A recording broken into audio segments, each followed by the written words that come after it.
narito na naman tayo para sa isang napaka-sweet, nakakapanabik at sobrang trending na love story nila Kalingap Jomar at Carla. Ay aking makilala.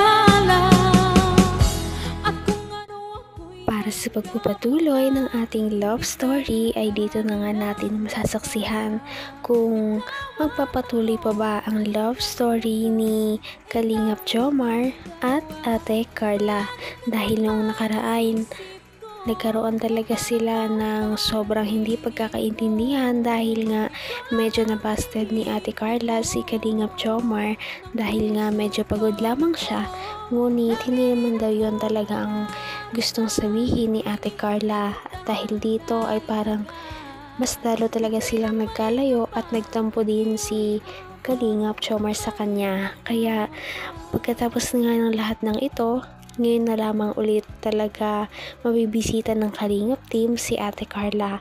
Ano na kaya ang mga susunod na mangyayari sa kanilang love team? Ang nice ko lang. Carla, bakit parang may hinahanap po kayo? May nahanap? Apo. Sino hanapin niya? Ay, Alay! Dami mo papansin. hindi, baka namimiss na niya si Papa Joms. Matagal lang ako nawala. Ha? Balik ko dito. Mga si Carla. Nakabagal si Papa Joms. Ay, ano? Nakakita na siya. Ha? Uy! Hindi pwede! Huwag mo nang pangarapin. Ay, hindi pangarap. Ang bira. Ano ba? Dapat nandito ba ito? Hindi, joke lang yun, joke lang yun. Yan. Bawiin mo na ako. Mababash ka niya. Yan. Pero may nahanap pala si Carla, guys.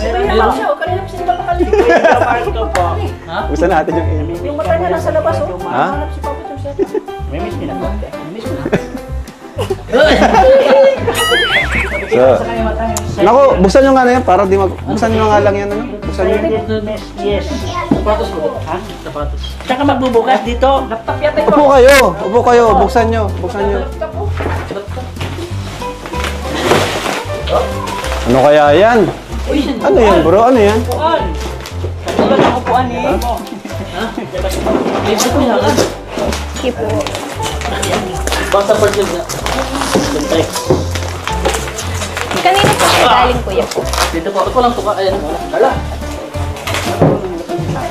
Naman to, puro sarili mong inaano. Umayat ka po. Kung ano ako'y tanggap mo na, hindi ka rin nag-alila. Matagal na ngang hindi nagkakausap ang dalawa, kaya parang may hinahanap si Ate Carla pagdating ng Kalingap team, dahil dati ay sanay na sanay siya na si Kalingap Jomar ang humaharap sa kanya na una. Ngayon ay parang namimiss na niya talaga ang binata, kung dahil bakit wala pa rin ito. Pasok po. Ayos lang. Okay lang ba? Ito tala. Hello. Kumusta? Okay lang po. Ayos lang. Po ka naman na po. Ayos lang ba? Sila nanay tatay mo? Nasa loob. Nasa loob. May ginagawa. Ay, kumusta? Nakailang kumusta na po kayo? Sa totoo yan, medyo kinakabahan kasi ako eh. Kasi, alam mo na, yung huli. Kayo po. Kumusta po? Okay lang din naman ako. Kasi, kinakabahan ako nung pagpunta dito eh. Kasi, alam mo naman yung huli. Medyo hindi okay yung ginawa ko. Oo nga po eh. Pinalayas ko nga po. Hindi naman kita pinalayas eh. Binuksan ko lang yung pinto. Ba't ka lumabas? Nalabas niyo po ako. Oo, narinig mo? Di lang ako umimik nun. Hindi, biro lang. Actually, kaya nga andito ako eh. Kasi, alam ko naman na meron akong nagawang mali. Gusto ko sanang humingi ng sorry. Naman ang bawat panaginip ko, ikaw lang ang At ayun na nga, Buti na ay gumawa na rin ng paraan si Kalingap Jomar para mapunan ang kanyang pagkakamali noong nakaraan.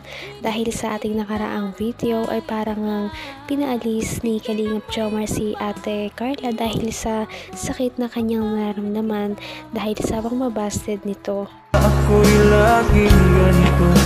Kanta ka muna po. Kanta? Grabe naman, hindi naman sayo. Sige, pwede naman. Kanta ba talaga? Hindi pwedeng sayaw na lang. Sayo po. Kanta sayaw po. Kanta? Grabe naman. Po. Makabal. Dalaw. Nadagdagan yung ano ay. Paano ba? Sige, kanta na lang muna tuloy. Ito, pakinggan mo Sige, wait. Upo ka muna tuloy dito. Upo ka dito. Sige na. Para komportable ka. Sige po. Para namnamin mo yung mensahe ng kanta. Dito ka na lang. Okay lang, hindi naman nakikita ni Papa mo. Sige po. Ba't dyan ka nag-upo? Ang layo mo naman. Di ba pa? Okay lang po yan. Ay, ganun ka. Sige pa, bahala. Kanta ba gusto mo? Grabe naman. Pahirapan pala manuyo sa'yo Sige.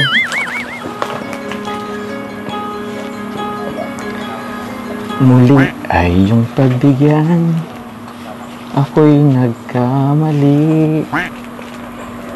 Muli ay iyong patawarin, ako'y nagsisisi.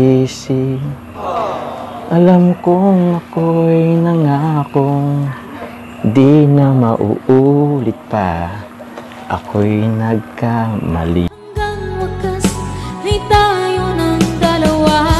Palagi kang naman ang isip. Kahit na medyo nakakahiya ay pinagbigyan ni Kalingap Jomar ang mga request ni Ate Carla para lamang mapatawa dito at magkaroon sila ng pagpapatuloy sa kanilang kung ano man ang kanilang naiwanan noong nakaraan sa kanilang relationship. At dito nga ay hinarana ni Kalingap Jomar si Ate Carla. Talagang napaka-sweet. Bulaklak. Sagapin mo na. Ano, Carla? Okay ba yung kanta ko? Asan po yung sayaw? Yung sayaw? Grabe ka naman. Ang dami naman ng ano mo. Susuri lang naman. Sa sunod na lang yung sayaw. Hindi po. Dapat po may sayaw po. Grabe naman. Ayun pa yung kanta lang. Kasi mo talaga sayaw. Sige.